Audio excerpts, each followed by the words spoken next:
రండి, ఆదికాండము 25వ అధ్యాయం.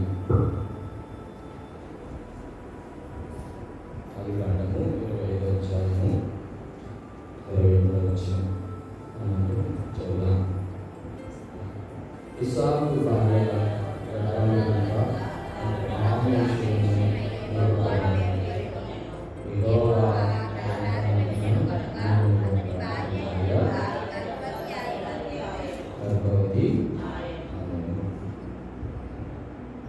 ఈ వచ్చిన మరొకసారి చదువుదాం. ఇస్సాకు భార్య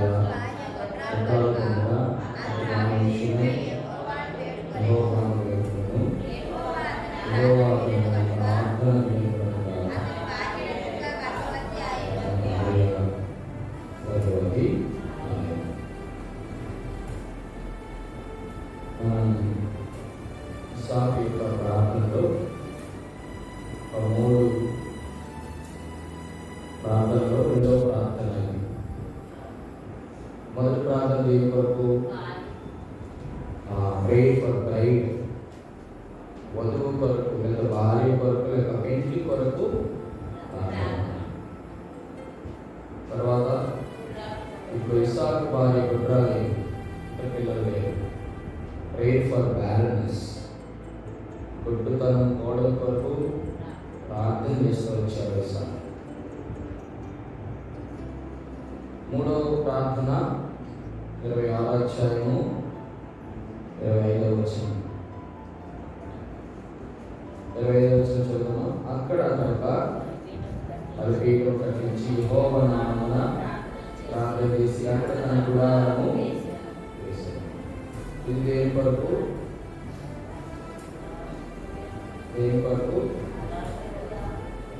బలిపీఠం కట్టించి యెహోవా నామమున ప్రార్థన చేశాడు. దేని కొరకు అంటే 24వ వచనం పైన, నేను నీకు తోడై ఉన్నాను కనుక భయపడకు, నా దాసుని అక్రమం బట్టి నిన్ను ఆశీర్వదించి blessing, pray for the blessing.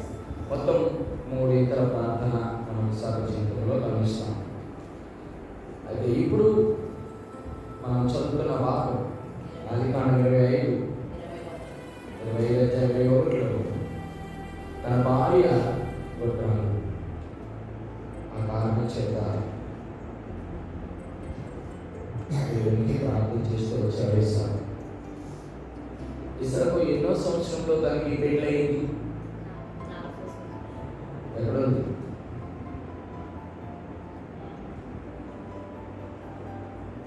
ఇస్సాకుకి ఎప్పుడు పెళ్లి చేసుకున్నాడు? 20వ అధ్యాయము 25వ అధ్యాయము 20వ వచనం. ఇస్సాకు పట్టణ ప్రాంతంలో నివసించి సిరియావాడైన ద్వితీయ కుమార్తె సిరియావాడైన లాబాను సహోదరుడైన రిబ్కాను పెళ్లి చేసుకున్నప్పుడు ఎన్ని సంవత్సరాలు? అంటే 45 సంవత్సరాలు. అప్పుడు ఇస్సాకుకి పెళ్ళయింది. ఎన్నో సంవత్సరాలకు పిల్లలు పుట్టారు?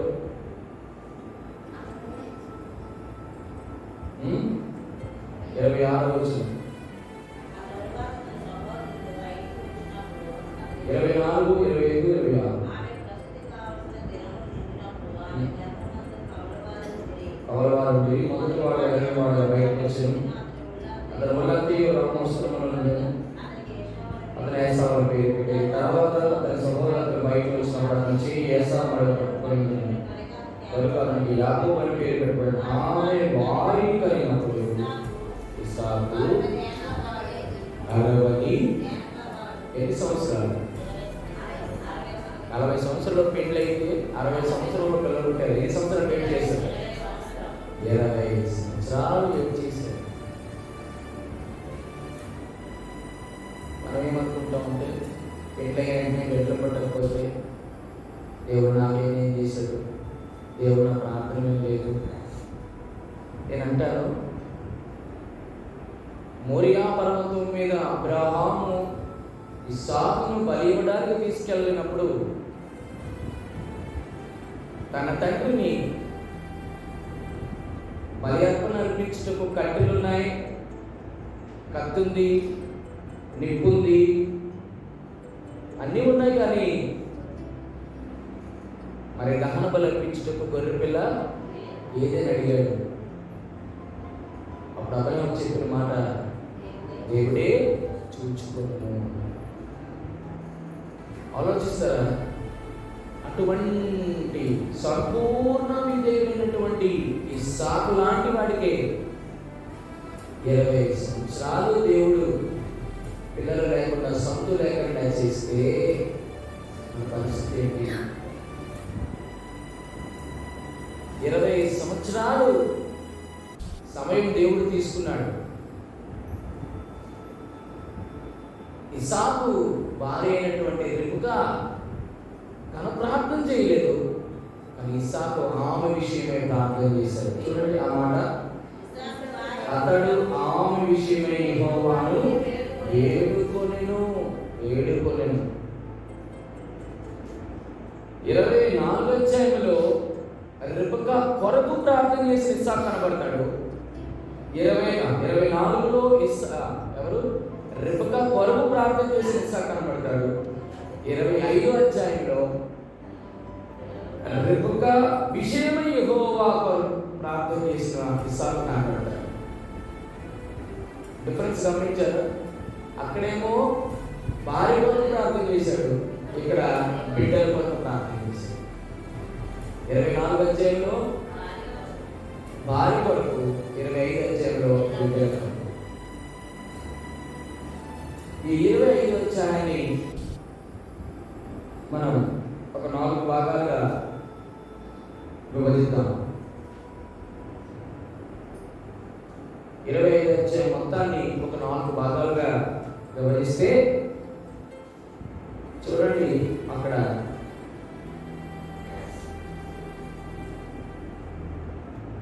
25వ అధ్యాయము మొదటి నుంచి 9 వచనాలు మనం గమనిస్తే, నేను ఎందుకు మొదటి నుంచి 9 వచనాల్లో మీరు గమనించలేదు, 25వ అధ్యాయము 1 నుంచి 6 వచనాలు, 25వ అధ్యాయం 1 నుంచి 6 వచనాలు మనం చూస్తే అబ్రహాము యొక్క 3వ భార్య అయినటువంటి కెతూరా వంశావళి కనబడుతుంది. అది పరిగణనలో తీసుకోవట్లేదు, ఎందుకంటే వాళ్ళ వల్ల ఉపయోగం లేదు. ఎందుకంటే అబ్రహాము, ఇస్సాకు ఈ యొక్క విధానంలో మేమంతా దేవుడు దాన్ని పరిగణించాడు కాబట్టి వారి గురించి పెద్ద అధ్యాయాలు ఏమి దేవుడు కేటాయించలేదు. అక్కడ తప్ప ఇంకెక్కడ ఉండదు వారి గురించి. దినవృత్తాంతంలో ఎక్కడో కనబడుతుంది కెతూరా. ఇక్కడ 8-9 వచనాలు మనకు కనబడుతుంది. అబ్రహాం బ్రతికిన సంవత్సరములు 175, 175 లాంగ్ ఇయర్స్. అబ్రహాం బ్రతికిన దినాలు ఎన్ని సంవత్సరాలు బ్రతికాడు? 175 సంవత్సరాలు బ్రతికి మంచి ముసలితనం తన ప్రాణం విడిచి గుర్తుకొని తన పితరుల వద్దకు చేర్చబడ్డాడు. ఫస్ట్ 20వ అధ్యాయంలో మనకి కనబడేది ఏంటంటే బరియల్, మరణం కనబడుతుంది. తర్వాత 8-9 అది ఎంతవరకు అంటే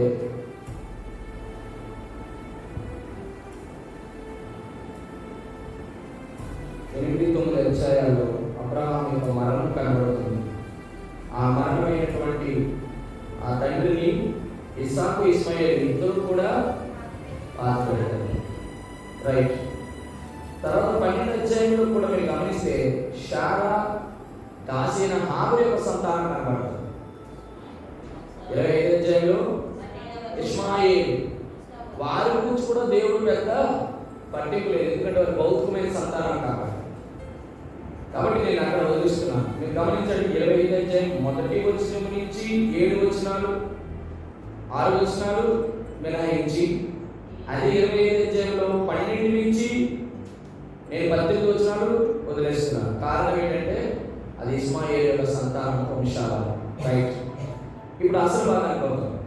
19 verses 23, 19 నుంచి 23 వచనాలు ఏం జ్ఞాపకం చేస్తుందంటే అక్కడ రిబ్కా గొడ్డుతనం కనబడుతుంది. సో బ్యారెన్నెస్, మొదటిది బరియల్, రెండవది బ్యారెన్నెస్. అబ్రహాము యొక్క మరణం కనబడుతుంది, తర్వాత రిబ్కా యొక్క గొడ్డుతనం కనబడుతుంది, గొడ్రాలుతనం. తర్వాత 29 నుంచి 34 వచనం, 29 నుంచి వచనాలు, 29 నుంచి 34 వచనం.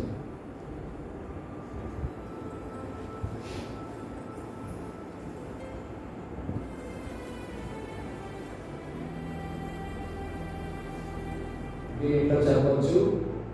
19 నుంచి ఏమి వచనాలని చెప్పాను? 23 వచనాల్లో మనకి గొడ్రాలు కనబడుతుంది. 24 నుంచి 28 ఏం కనబడుతుందంటే birth of Jacob and Esau, అంటే యాకోబు మరియు ఏశావుల యొక్క పుట్టుక. యాకోబు మరియు ఏశావు యొక్క పుట్టుక కనబడుతుంది. 8-9 అబ్రహాము మరణము, 19 నుంచి 23 రెబెకా యొక్క గొడ్రాలితనము, 24 నుంచి 28 యాకోబు ఇస్సాకు యొక్క పుట్టుక కనబడుతుంది. తర్వాత 29 నుంచి 34 వచనాల్లో, 29 నుంచి 34 వచనాల్లో ఆశీర్వాదము కనబడుతుంది.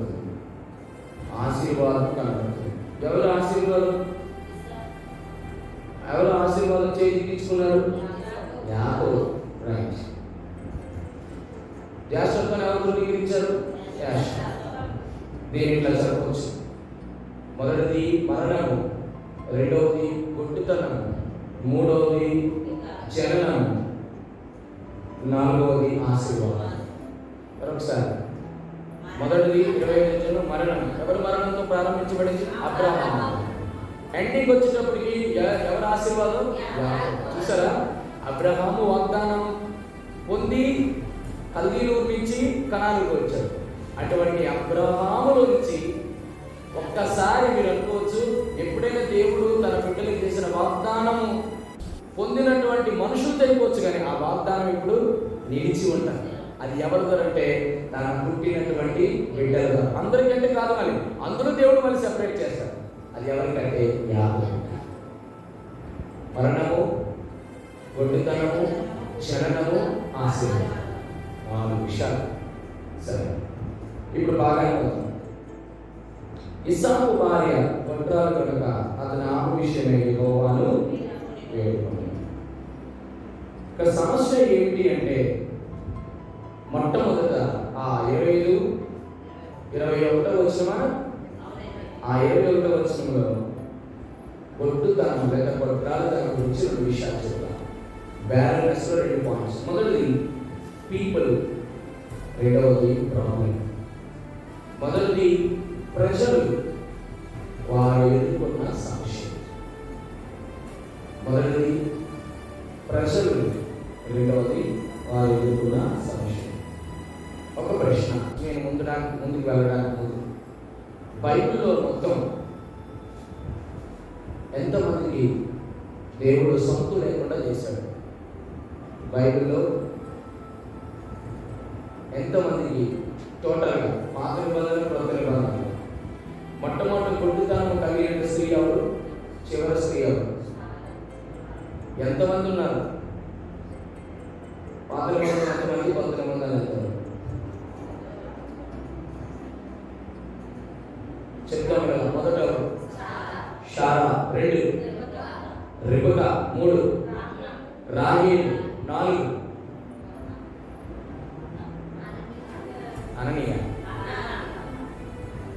అననీయ మగవాడు,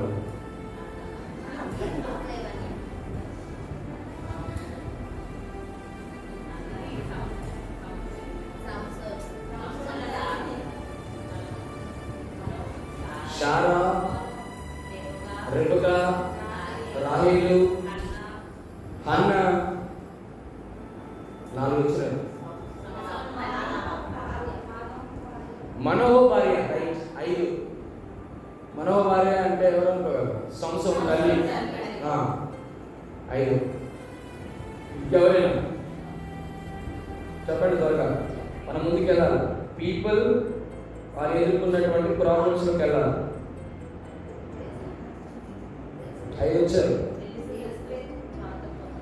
పాత నిబంధన చెప్పండి.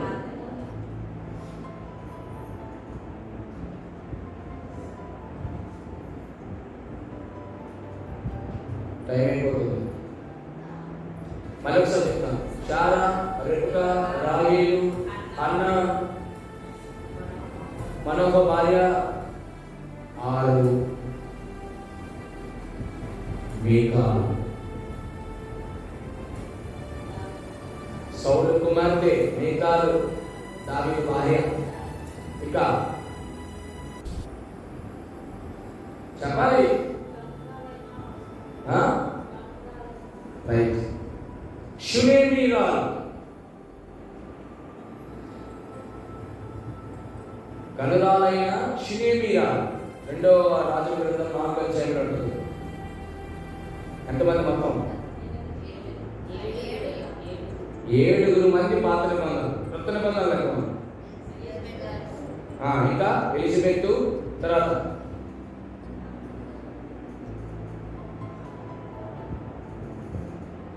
ఎలిజబెత్,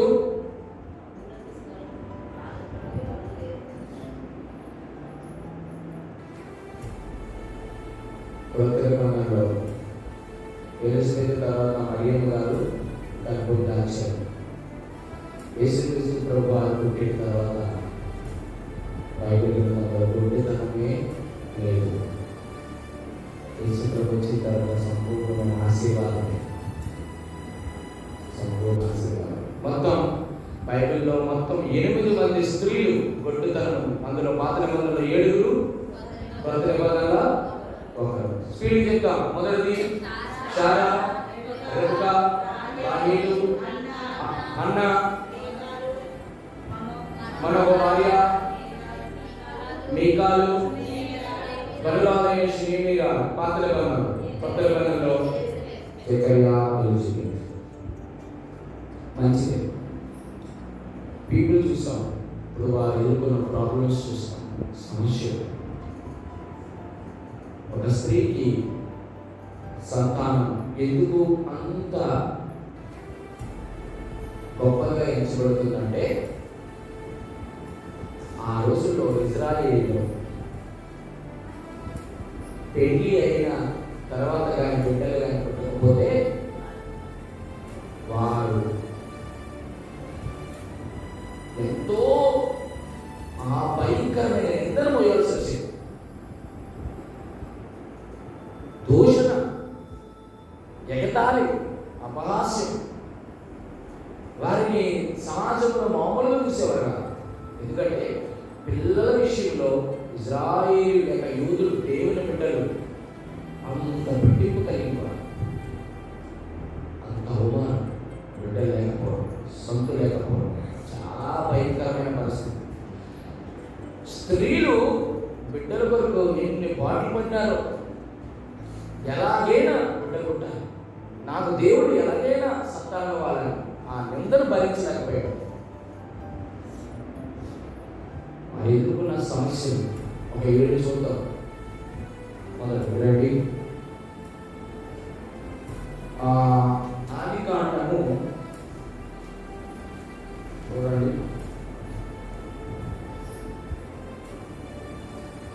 16వ అధ్యాయం 4వ వచనం.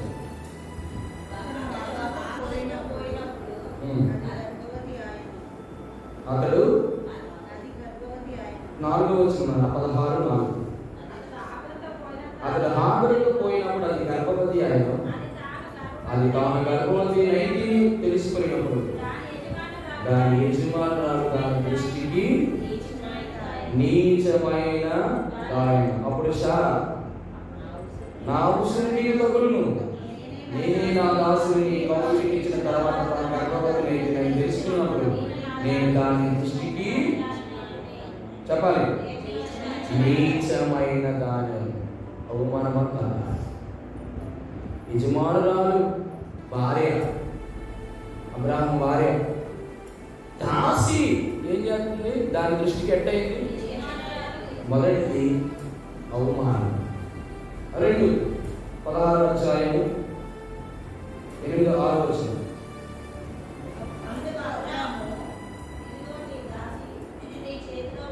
దానికంటే మొదటి సమూయేలు గ్రంథం 2:7. మొదటి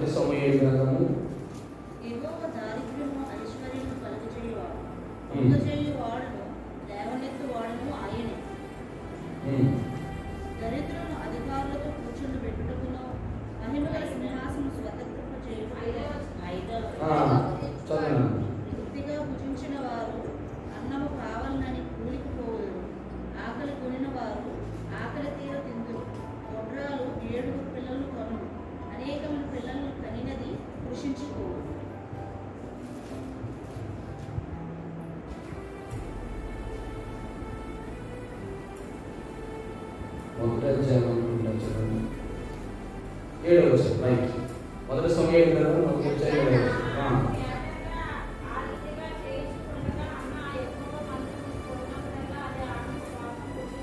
రెండవ సమస్య ఏంటంటే భరించరా అని కోపం. మొదటిది అవమానం, రెండోది కోపం. చూడండి, ఎల్కానాకి 2 భార్యలు, అన్న పెనిన్న. దేవుడు ఎంత విధానంలో తీసుకెళ్తున్నాడో ఆలోచించి, తన సొంత చెల్లిలా అక్క, ఆమె ద్వారా ఇప్పుడు నువ్వు గొడ్డుదాన్ని నీకు పిల్లలు లేదు, నువ్వు గొడ్డుదాన్ని నీకు పిల్లలు లేదు అంటుంటే అన్న ఎంత కోపం వచ్చిందో తెలియదు. పిల్లలు లేకపోవడం వలన తన ప్రతివాది లేక తన సొంత చెల్లో అక్కో ఆదరించడానికి బదులు కోపం రేపు వచ్చిందట అన్నాకి. ఎట్లుంటుంది? మొదటిది అవమానం, 2 కోపం, 3 మొదటి సమూయేలు గ్రంథము అదే మళ్ళీ వచ్చిన చదువు.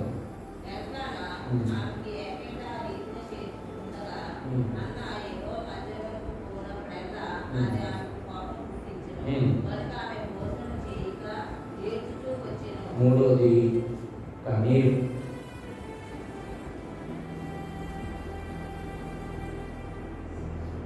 మూడవది ఏడుపు లేక కన్నీరు. తర్వాత 8వ వచనం.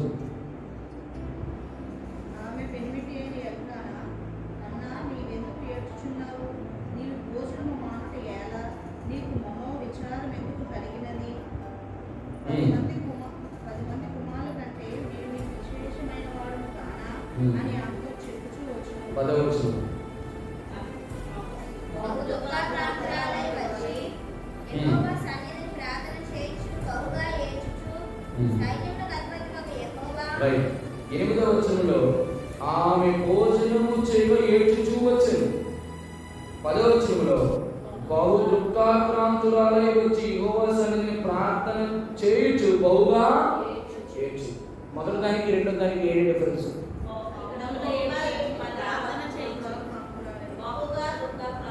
అక్కడ భోజనం లేక ఏడుస్తుంది, ఇక్కడ ప్రార్థన చేస్తూ ఏడుస్తుంది. అది డిఫరెన్స్. పిల్లలు కొట్టలేనంత మాత్రాన ఉసురు అనుకొని భోజనం మానేసి ఏడడం వల్ల ఉపయోగం లేదు. ఏం చేయాలి? ఆ ఏడుపు అర్థవంతంగా ఉండాలి. ఆ మందిరంలోకి వచ్చి బహుగా ఏడ్చుకోవాలి. చూడండి, ఇటువంటి సమస్యలు ఎదుర్కొంటారు. మొదటిది ఏం చూసినాం? అవమానం, 2 కోపం, తర్వాత కన్నీరులో డిఫరెన్స్ ఏంటి? ఇక్కడ 2 ఎందుకు నేను 2 చెప్పానంటే, పిల్లలు పుట్టలేనంత మాత్రాన విశ్వాసమైనటువంటి వారు చాలా మంది అన్న ప్రార్థన చేయండి, నా చుట్టుప్రక్కల నా బంధువులు, నేను ఎక్కడికి వెళ్ళినా ప్రతి ఒక్కరు నన్ను ఏడిపిస్తూ వచ్చారు. ఆ కారణం చేత నేను ఏ ఫంక్షన్కి వెళ్ళినా ఆ ఫంక్షన్ నుంచి వచ్చేసి నేను బాగా ఏడ్చేవాడు. ఎందుకంటే అమ్మ ఇంటికి ఫంక్షన్కి వెళ్ళగా భోజనం చేసి ఏడ్చేవారు. లేదంటే భోజనం చేశానంటే కాకపోతే ఇంటికి వచ్చి ఏడ్చానని అంటారు. కానీ అలాంటి వాళ్ళు కాదు. ఇక్కడ నేను చెప్పను ఒక మాట, విశ్వాసులకు ఉండవలసింది విశ్వాసం. అది లేనప్పుడు నీకు ఏమనిపిస్తుంది సార్? భోజనమైన మానాలనిపిస్తుంది, ఏడాలనిపిస్తుంది. ఇక్కడ అన్న పరిస్థితి అంటే ఎట్లా ఉందంటే, భోజనం మానేసి ఏడుస్తూ వచ్చిందట. ఎందుకు ఆ బాధ? కానీ ఒక సొల్యూషన్, ఒక దాన్ని ఏమంటారు, పరిష్కారం కలుగుతుంది. ఏంటో తెలుసా? నేను భోజనం మానేసి ఆవిడన్న మాటలకి నేను దుఃఖించి ఏడిస్తే నాకు ఉపయోగం లేదు. నేను చేయాల్సిన పని ఉంటుంది. నేను దేవుని మందిరంలోకి వెళ్ళి, శీలోక మందిరంలోకి వెళ్ళి బహు దుఃఖాక్రాంతులై ప్రార్థించి ఏడ్చి నీ ఏడుపు ఏదైనా ఏడాలనుకుంటే దేవుడి దగ్గర తర్వాత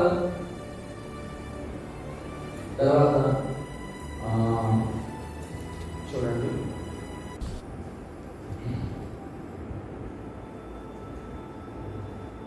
ఇంకెటువంటి సమస్యలు మొదటి అధ్యాయం 11వ వచనం.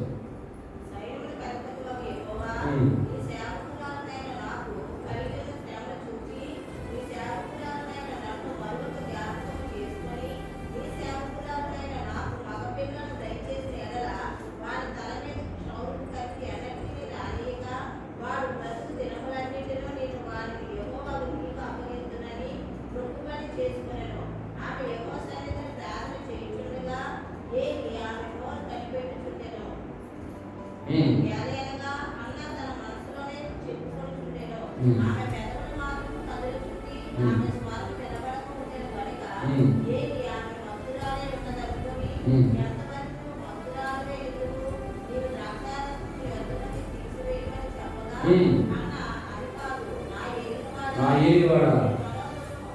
రైట్. తర్వాత సమస్య మనోదుఖం. దుఃఖానికి మనోదుఖానికి ఉన్న డిఫరెన్స్ ఏంటి? మనోదుఖముకి మామూలు దుఃఖానికి డిఫరెన్స్ ఏంటి?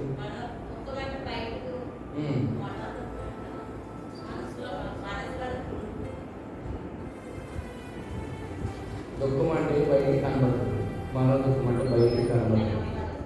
అది ఎవరికి కనబడుతుంది అంటే దేవుడికి కనబడుతుంది. అంతే. బిడ్డలు లేకపోతే చాలా మంది వాళ్ళు బయటికి నవ్వుతూనే ఉంటారు కానీ లోపల మానసికంగా ఏడుస్తూ కన్నీరు కాస్తూ దుఃఖపడుతూనే ఉంటారు. కొంతమంది ఇట్లా అనుకుంటారు, నేను ఇలా చెప్తున్నాను దయచేసి నాకు తప్పుగా అనుకోవాలి. కొంతమంది అనుకుంటారు తెలుసా, అందరికీ ఉండదు అనుకోండి, కానీ ఈ రోజుల్లో బాగా ట్రెండీ అయిపోయింది. దేవుడు ఎప్పుడో ఒకసారి ఏమన్నా బ్రదర్ లైఫ్ అంతా జిందగీగా దునియాలో ఎంజాయ్ చేయాలి. ఎందుకంటే బిడ్డలు లేకపోతే వాళ్ళకి ఏం చేస్తారు, స్కూల్ ఫీజులు తగ్గుతాయి, వాళ్ళు పెంచే విధానం తగ్గుతుంది. ఇద్దరు హ్యాపీగా బండి మీద చదువు చేయడానికి వెళ్ళచ్చు, ఎక్కడికైనా వెళ్ళచ్చు, అంతే కదా. చాలా మంది ఉన్నారు ఆ జీవితంలో ఒక బాధ, అయ్యో పెళ్ళి అయింది, ఎన్ని సంవత్సరాలు అయిపోయింది, కనీసం బిడ్డలు లేదే, నేను బయటికి వెళ్తే అందరూ నవ్వుతూ పలకరిస్తారు, కానీ మనసులో ఒక మాట ఉంటుంది, ఏదో తెలుసా, వాళ్ళు అవమానకరంగా చూస్తారు. ఎన్ని సంవత్సరాలు అయింది కానీ బిడ్డలు లేదు. పొరపాటున కొన్ని ఫంక్షన్స్లో కానీ కొన్ని దుఃఖాలకు వెళ్ళినప్పుడు కూడా అందరినీ ఒకలా చూస్తారు, తిరిగిపోలా చూస్తారు. మీకు తెలిసిన లేదు, పొరపాటున ఏ దానిలో కూడా చేయనివ్వరు. ఏం సిస్టర్ అవునా కాదు, వారికి ఇచ్చే విలువ కూడా పడిపోతుంది. అంటే నేను అనేది మిగతా దేవుని బిడ్డలు కాదు. 40 సంవత్సరాలు ఇస్సాకు మ్యారేజ్ అయితే 60 సంవత్సరాలు పిచ్చిగా 25 సంవత్సరాలు అరుపుగా ఎంత గోజాడు ఉంటుందో, గోజాడేదా పిల్లలు లేదని. కొంతమందికి చేసుకున్నటువంటి ఆ భార్య బిడ్డలు లేకపోతే దేవుడి దగ్గర మోకరించి ప్రార్థన చేసి కన్నీరు కాచి దుఃఖించి మనో విలాపము చేయనటువంటి స్త్రీలు ఎంతమందో ఉన్నారు ఈ రోజుల్లో. ఆ బిడ్డలు ఏముందండి లేకపోతే రేపు పొద్దున్న ఈ ఒక సామెత బాగా పట్టడం అలవాటు అయిపోయింది. ఎట్లాగంటే అందరూ పుట్టిన బిడ్డలు అందరూ తల్లిదండ్రుల మీద బాగా చూసినట్టు, అంటే కప్పిపుచ్చుకోవడం అంటారు. మీకు బిడ్డలు పుట్టారు కదా, మిమ్మల్ని ఏదో బాగా చూసినట్టు అట్లా కాదు. బిడ్డలు చూసినా చూడకపోయినా నీ భర్త యొక్క వంశాన్ని నిలబెట్టేటువంటి ఒక ధన్యత నీకే ఇచ్చాడు. నేను అంటాను, ఒక మరియమ్మ గారే యేసు ప్రభుకి భూమికి లేకపోతే నీకు నాకు రక్షణ ఎక్కడది? దేవుడు స్త్రీని వాడుకునే విధానం చాలా గణనీయమైనది. అది ఎంత ధన్యకరమైనది. నిజంగా ఆ విషయంలో చాలా మంది స్త్రీలు వెనుకబడి ఉన్నారని చెప్పచ్చు. తను సమర్థించుకునే మాటలు దయచేసి అట్లా ఎప్పుడు మాట్లాడమని. నాకు లేకపోతేనే బాగుందండి, హ్యాపీ అండి, నా భర్త నేను చాలా చక్కగా బయటకు వెళ్ళొచ్చండి, మేము తెచ్చుకున్నది మేమే సరిగ్గా చక్కగా అనుభవించవచ్చండి, మేము పండగలకి పబ్బాలకి మేము చక్కగా మేము బట్టలు కొనుక్కోవచ్చు, మేమే గోల్డ్ కొనుక్కోవచ్చు, మేమే ఇల్లు కట్టుకోవచ్చు. ఈ డబ్బులన్నీ పిల్లలు పుట్టారనుకోండి, వాళ్ళ చదువులు, వాళ్ళ ఆనందాలు, వాళ్ళ పుస్తకాలు, వాళ్ళ సౌఖ్యాలు అన్నీ చూడాలి. వారి కోసం మేము కడుపులు మార్చుకోవాలని ఎంతమంది లేరు తల్లులు. ఆ బిడ్డలు కొంతమంది ఎంతో మనతో అది లేకపోవడం చాలా మంది బిడ్డలు కూడా ఏం చేస్తారు, ఆ బిడ్డలు అంతా తీసుకొని తెలుసుకుంటారు. నేను చెప్పిన కొంతమంది నాకు తెలుసు, తాము పుట్టిన బిడ్డలు కొంతమందికి ఏం చేస్తారు, వాళ్ళు బిడ్డలు లేని సంగతి ఈ తల్లి గమనించి ఆ బిడ్డలు పెంచుకోవడానికి కూడా ఇచ్చేటువంటి వాళ్ళు చాలా ఉన్నారు. ఇది ఎంత ధైర్యకరమైన విషయం తెలుసా మీకు? చాలా మంది ఏమంటారు, చూడండి పిల్లలు ఆవిడకి ఇచ్చింది, పిల్లలు ఎక్కువ మంది పెంచలేక కాదు. అది ఎప్పుడు అనకూడదు. అది పిల్లలు లేని దానికి ఈవిడ చేస్తున్న త్యాగం అనుకోవచ్చు. అది త్యాగం.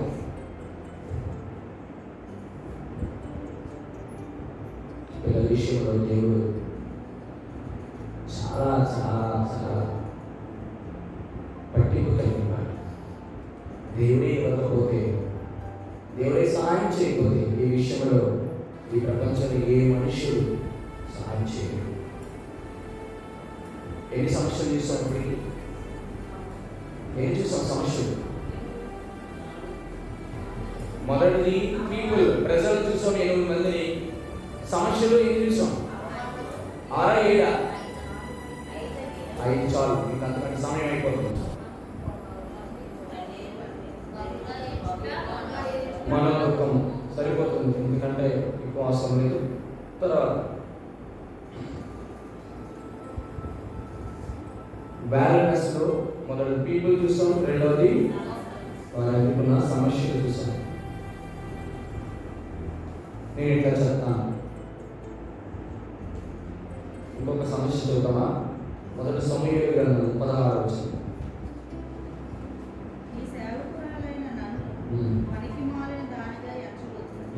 అత్యంతమైన కారణమును బట్టి బహుగా నిట్టూర్పులు విడుచుచు నాలో నేను దీన్ని చెప్పుకొనుచుంటినని. ఆరవది బహుగా నిట్టూర్పు. చూడండి, ఒక్కొక్క మాట, ప్రతి మాట మీరు గమనించాలి. ఏం చేస్తుంది? నిట్టూర్పు వేరు, కన్నీరు వేరు, మనోదుఖం వేరు. వింటున్నారా మాటలు? బహుగా నిట్టూర్పులు అంటే, నిట్టూర్పులు ఎవరు విడిస్తారు? నిట్టూర్పు ఎవరు విడిచారు? 430 సంవత్సరాలు ఇజ్రాయెల్ ఐగుప్తు దేశంలో ఉన్నప్పుడు వారి నిట్టూర్పు చూసి వచ్చాను. అక్కడ నిట్టూర్పు అంటే అర్థం ఏంటి తెలుసా? ఇక కన్నీరు, ఏడ్చి ఏడ్చి ఏడ్చి ఇంకా ఓపిక ఉండదు, అయిపోయింది. ఇంకా ఎంతగా నిట్టూర్పు పిడుస్తారో తెలియదు అనమాట. ఎంత వేదనండి ఆ విషయం ఆలోచించినప్పుడు, ఎంత వేదన.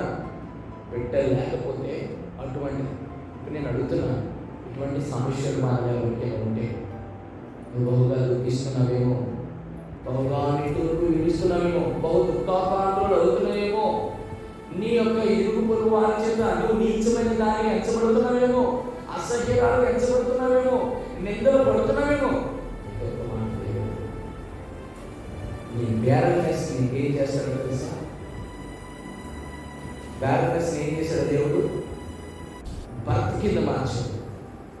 ఇది దేవుడు చేసిన గొప్పతనం. అయితే ఆ గుడ్డితనం నుంచి ఈ జనానికి మధ్య నువ్వు చేయాల్సింది అవడం. రండి 25 రెండో మాట, బ్యారన్నెస్ నుంచి కనుక అతడు ఆమె విషయమై యెహోవాను వేడుకొని. ఎవరు వేడుకున్నారు? ఇస్సాకు వేడుకున్నాడు. రెబెకా వేడుకున్నట్టు లేదు. నేను అంటాను, ఇలా చెప్తాను, ఆమె విషయమై ఇస్సాకు ఏ వేడుకుంటేనే. విన్నాను మాట, విన్నా, నా వైపు చూడండి, కొంచెం మనసు పెట్టి వినాలి. ఆమె విషయంలో ఇస్సాకు వేడుకోవడం వల్ల 40 సంవత్సరాలు పెళ్ళైనటువంటి రిబ్కా ఎన్ని సంవత్సరాలకి పిల్లలు కన్నది? 60 సంవత్సరాలకి పిల్లలు కన్నది. అంటే ఎంత డిఫరెన్స్? ఎందుకు 20 సంవత్సరాలు గ్యాప్ వచ్చింది? వేడుకున్నది ఎవరు?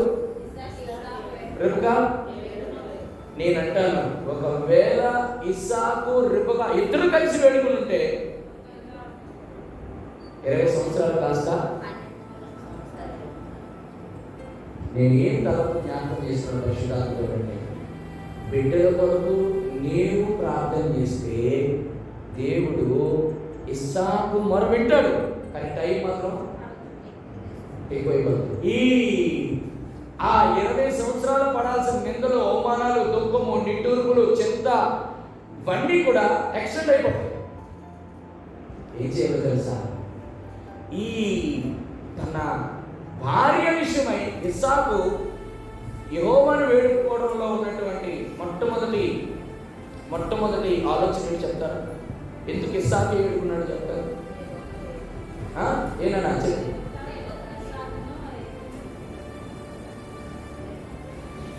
మరొకసారి చెప్తాను.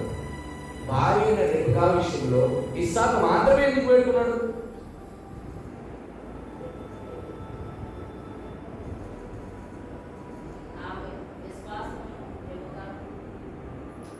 చెప్పాలి. రండి 24 వచ్చాను 67 వచ్చాను.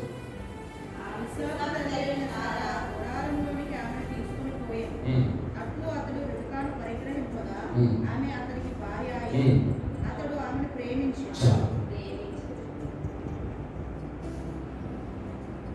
ఇది కావాలి పాయింట్.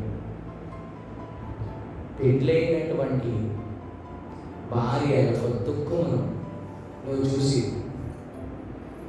నా భార్య ఒక్కలే ప్రార్థన చేస్తుంది, నేను కూడా ప్రార్థన చేస్తే దేవుడు మా మొరవిని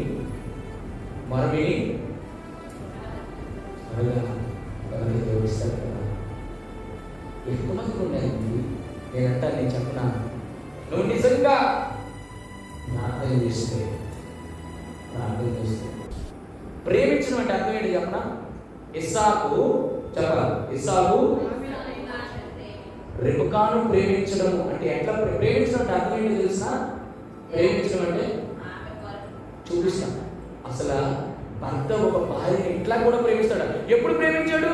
అంతం ఉన్నప్పుడు, శరీర సౌష్ఠ్యం బాగున్నప్పుడు, తీపి మాట్లాడుతున్నప్పుడు, ఉద్యోగం చేస్తున్నప్పుడు, ఆమె పిల్ల తల్లిదండ్రులు కట్న కానుకలు ఎక్కువగా ఇచ్చినప్పుడు ఆ ప్రేమ నిలబడలేదు. నిజమైన ప్రేమ ఎప్పుడు వచ్చిందో తెలుసా? తన కొరకు బిడ్డలు కన్నప్పుడు కాదు,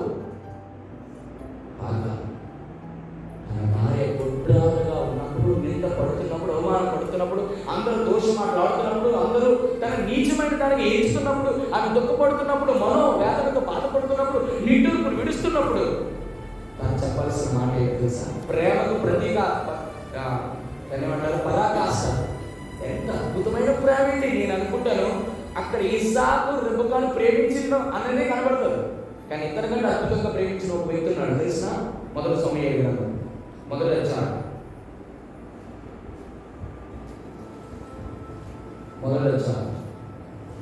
8వ వచనం.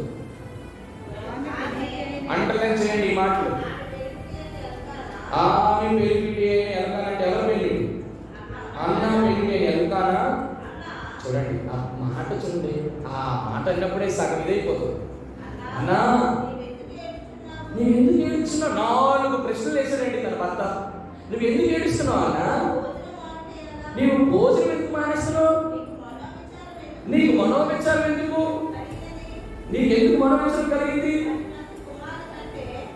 10 మంది కుమారుల కంటే నేను విశేషమైన వాడిని కానా అని ఆమెతో చెప్పేసి వెళ్ళిపోయాడా? చెప్పుచు, ప్రేమించుచు, మాట్లాడుతూ వచ్చాడు. ఏమండి, నేను ఒక మాట, నిజంగా మన భర్తలు ఇట్లా ఉన్నాడంటారా? ఏ సల్మాన్, ఈ మాటలు మన నోటి నుంచి వస్తాయా? ఏమన్నా ఎందుకు ఏడుస్తున్నావు? ఎందుకు నువ్వు భోజనం మానేస్తున్నావు? ఇంకా నీకు మనోవిచారం ఎందుకు? 10 మంది కుమారుల కంటే నేను ఇన్ని రోజుల నుంచి ఈ 4 మాటల మీద దేవుని వాక్యం ప్రకటించాలని ఎప్పుడో అనుకుంటున్నాను. ఈ 4 ఆత్మ సంబంధమైన విషయాలను జ్ఞాపకం చేస్తే దేవుడు ఎంత అద్భుతమన్నమాట. ఇది ప్రేమ అంటే.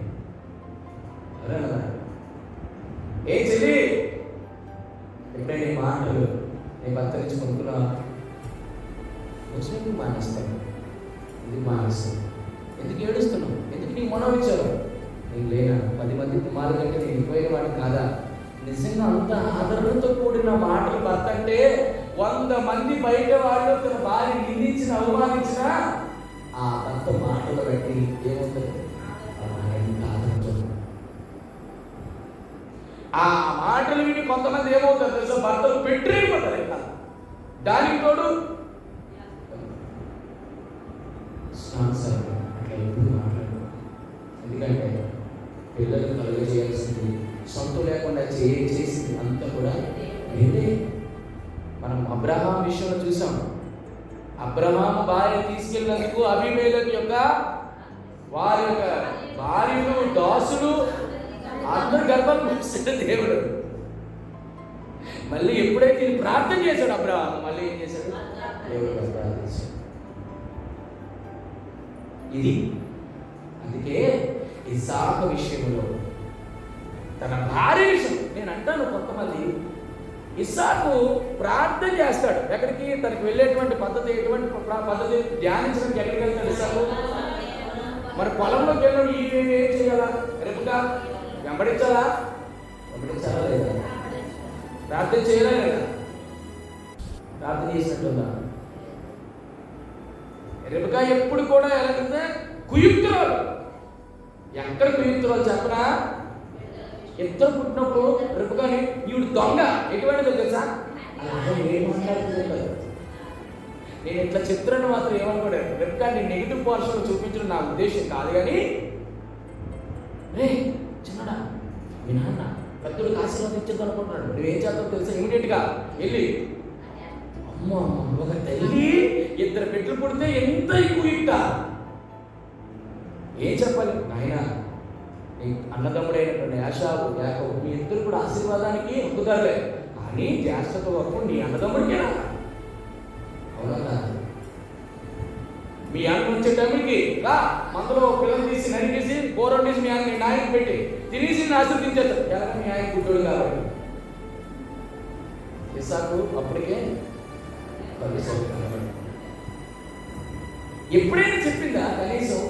ఒరే నాన్న మనం దేవుని బిడ్డలకు కదా, తండ్రిని మోసం చేయడం తప్పురా? చెప్పలే తల్లి. ఈ గుణాలు ఎక్కడి నుంచి వచ్చాయి?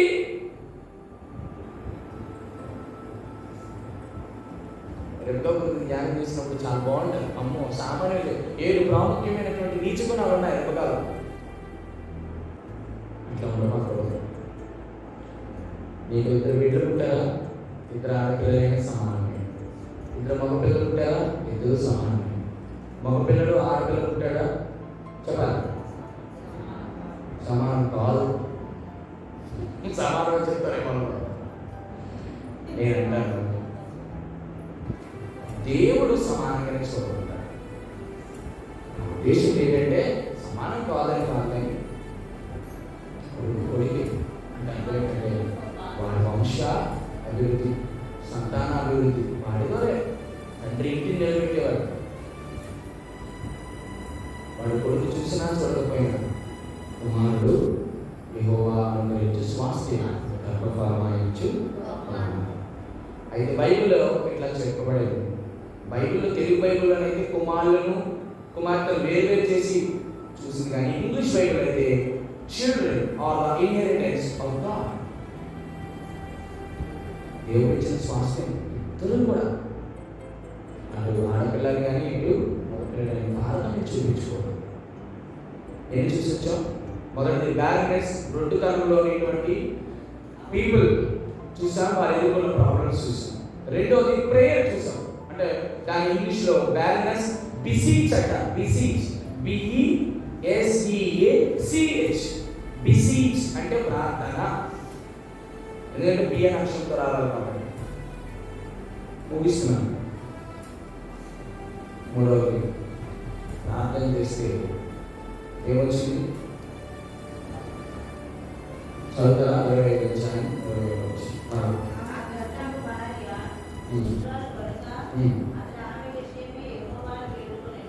ఆమె విషయమై యెహోవాను వేడుకొనెను. అతని ప్రార్థన వినెను కనుక అతని భార్య రెబెకా గర్భవతి ఆయెను.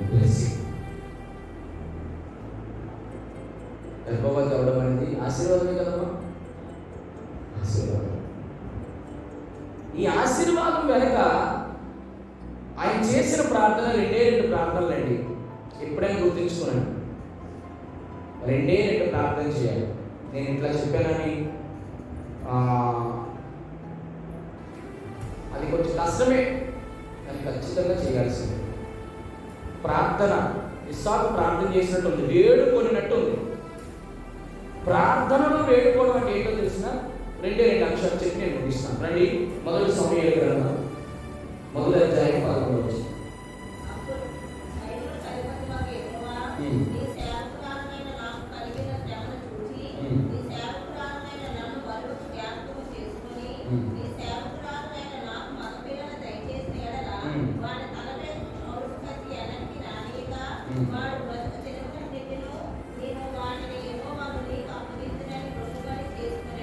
అందుకని ముందుగా ఒక మాట,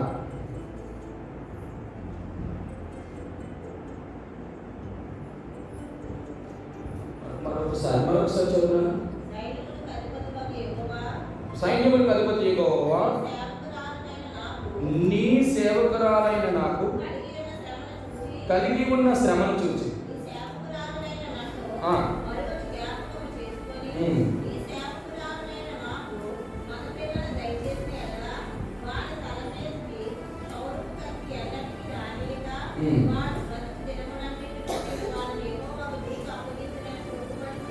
రైట్. దానికంటే ముందుగా 10వ వచనం.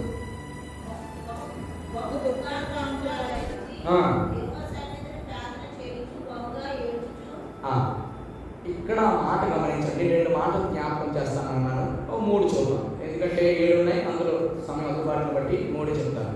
మొదటిది, దేవుని మందిరంకి వచ్చినప్పుడు నీవు చేయాల్సినటువంటి ప్రార్థనలు ఏముండాలంటే కన్నీరు ఉండాలండి.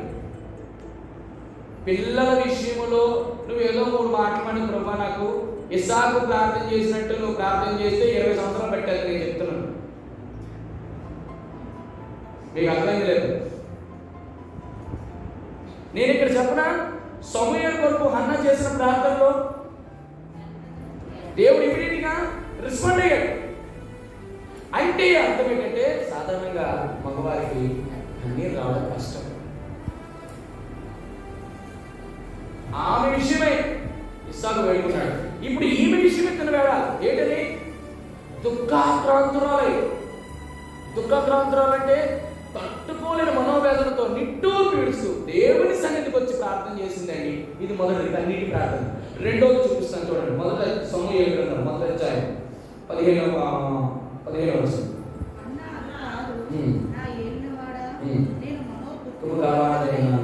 నేను ద్రాక్షరసము మద్యపానమైన పానం చేయదు కానీ నా ఆత్మను యెహోవా సన్నిధిని, అక్కడేమో యెహోవా సన్నిధిని ప్రార్థన చేయించు పోగా ఏడ్చింది.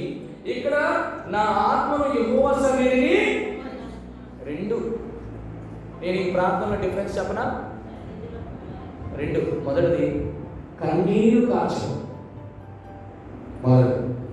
2 ఆత్మను కుమ్మరించడం. ఏమిటండి డిఫరెన్స్?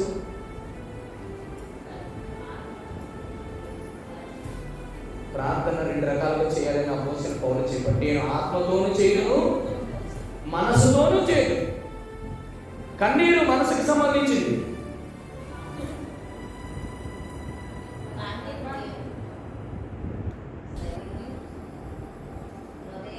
కన్నీరు క్షమించండి, శరీరానికి సంబంధించింది కన్నీరు, ఆత్మకు సంబంధించింది మనసుకు సంబంధించింది. ఎప్పుడైతే నేను చెప్పనా అన్నమాట, నేను ఖచ్చితంగా చెప్పగలను దేవుని వాక్యాన్ని ఆధారం చేసుకొని, ఏ స్త్రీ అయినా, ఏ పురుషుడైనా, ఉద్యోగం కానీ, నీ యొక్క బిడ్డల విషయం కానీ, ఏదైనా నువ్వు కన్నీరు కార్చాలా. రెండవది ఆత్మను కుమ్మరించాలి. అంటే కొంతమంది కన్నీరు కారుస్తాడు. ఎందుకు అని అంటే చెప్పనా, బయట ఒక నిందలు బట్టి అది ఆత్మ పంచేది కొంతమందికి. ఇప్పుడు చూడండి, దేవుని బిడ్డలు ఎరగలేని వారు కూడా కన్నీరు కారుస్తారు. నన్ను ఏమని అన్నారు, ఇది దేనికి సంబంధించిన? శరీరానికి సంబంధించి. ఆ మాట తట్టుకోలేడు. కానీ దేవుని సన్నిధిలో కుమ్మరించడానికి ఆత్మ కన్నీరు 2 కూడా కావాలి. ఎందుకంటే దేవుడు ఆత్మ కనుక ఆరాధించేవాడు ఆత్మతో సత్యం. మరి ప్రార్థన చేసినప్పుడు ఆత్మతోనూ ప్రార్థన చేయాలి.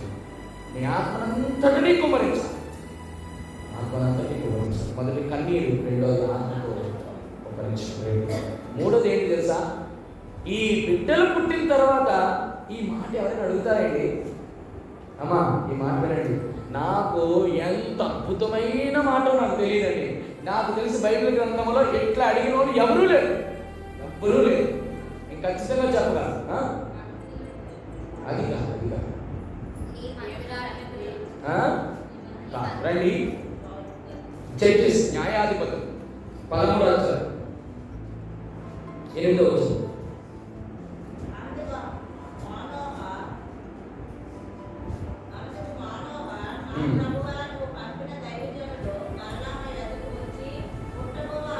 అండర్లైన్ చేయండి. పుట్టబో ఆ బిడ్డకు మేము ఏమేమి చేయవలెనో దానిని మాకు నేర్పునట్లు దయచేయమని యెహోవాను వేడుకొనగా దేవుడు మనోప్రార్థన ఆలకించెను. విన్నారు ఈ మాట? చెల్లి విన్నారా ఈ మాట? ఏమి వేడుకున్నారు దేవుని దగ్గర? పుట్టబోవు బిడ్డకు మేము ఏమేమి చేయవలెనో దాన్ని మాకు నేర్పునట్లు దయచేసి. ఏమండి, ఎవ్వరేమి ఇట్లా వేడుకునేవారు ఉన్నారా? మన బిడ్డల విషయంలో ఎప్పుడే ఇట్లా వేడుకున్న, దేవా నా బిడ్డని ఏం చేయించాలి ప్రభా, వాడిని ఎలా పెంచాలి ప్రభా, వాడిని మందిరంలోనికి నేను ఎట్లా తీసుకురావాలి ప్రభా, నా బిడ్డని ఎటువంటి చదువు చదివించాలి? ఎంతమంది అండి ఇట్లా అడుగుతారు? మేము ఏమేమి చేయాలని వేడుకున్నారంటే ఇద్దరు కలిసి ప్రార్థన చేస్తారా? ఒకలా మేము అంటే అర్థం మనోహ భార్య అంత ఇద్దరు కూడా నీ కొడుకు గురించి, నీ కుమార్తె గురించి, దేవా వీడిని ఏం చదివించాలి, ఎక్కడ చదివించాలి, ఎలా చదివించాలి, వీడిని ఎలా పోషించాలి? నేను చెప్పన పిల్లరా, చాలా మంది చిన్న పిల్లలు కదండి దేవుని మందిరికి ఎందుకు అంటాడు, ఏమింటాడు కాదు. చిన్నప్పటి నుంచి నువ్వు దేవుని మందిరంలో తీసుకొని వస్తే ఆ ప్రభావం దానిపై పడుతుంది.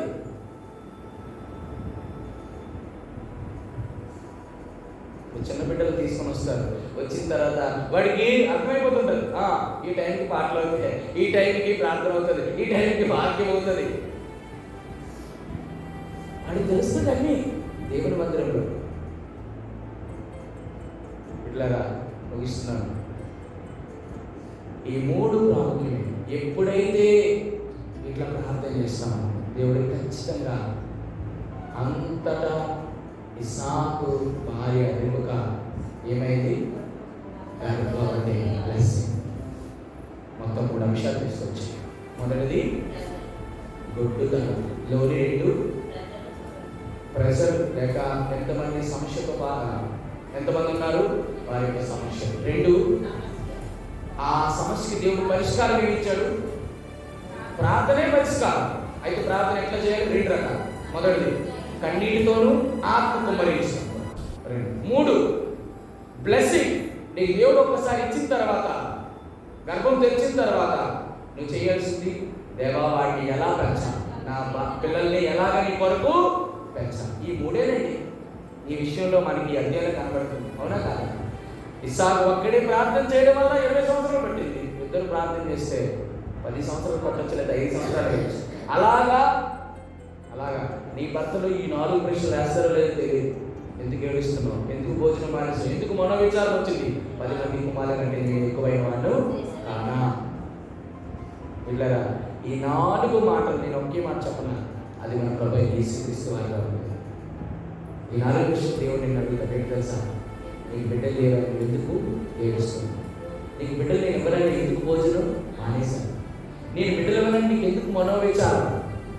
10 మంది కుమారుల కంటే నేను, దాని అర్థం ఏంటి తెలుసా? వాళ్ళకంటే ఎక్కువ వాడు. ఇంకా దాని అర్థం ఏంటంటే, బిడ్డలే వెంట బాధపడుతున్నా కదా, నేను బిడ్డలు ఒకరు ఇచ్చిన తర్వాత నా మీద ఉన్న ప్రేమ అంతా నీ బిడ్డల మీద వెళ్ళిపోతుందేమో. దీన్ని ఏమంటారంటే విశ్వాసానికి పరీక్ష. నిజం కదా, నీకు అర్థం కావట్లేదు. అది కొన్నిసార్లు ఆలస్యం ఎందుకు చేస్తాడంటే, నా ప్రేమ అంతా వాడికి ఉందా లేదా? ఏ అబ్రహాము నన్ను ఎంత ప్రేమించావు, ఇస్సాకు ఇచ్చాడు, తప్ప మారిపెట్టే లేదా? అప్పుడు వరకు ప్రార్థన చేశాడు, దేవుడా నాకు ఎందుకు ప్రభు మనోదొక్క నిట్టును కార్చేవాడు అబ్రహాము. ఎప్పుడైతే ఇస్సాకు ఇచ్చాడు, ఎప్పుడు ఆడుతున్న ఆటలు, ఎప్పుడు ఆడుతున్న పాటలు ఆడుతుంటే ఆయన చూసి పొంగిపోయేవాడు. ఎందుకంటే 100 సంవత్సరాలు పుట్టిన బిడ్డ ఏకైక బిడ్డ కదా, ముసలితనంలో పుట్టాడు, గొప్ప విధి చేసిన ప్రతిసారి పుట్టినప్పుడట దేవుడు చూస్తాడట. ఏంటి ఇవ్వలేనప్పుడు అంతా నా మీద ఎంత బాధపడేవాడు, ఎంత ఏడ్చేవాడు, నాకు ఇంత ఆశ ఉంటే నాకేంటి ఉపయోగం, నా పెద్ద దాసుడు ఎలియాజరు ఈ ఆశకంత ఆశపడు కదా, ఎంతగా గోచేవాడు. మరి పుట్టిన తర్వాత వదులుతాడా? ఎరా నాన్నా అబ్రాహ్మా రా మోరియా పర్వతం మీద తీసుకొని రా. అమ్మో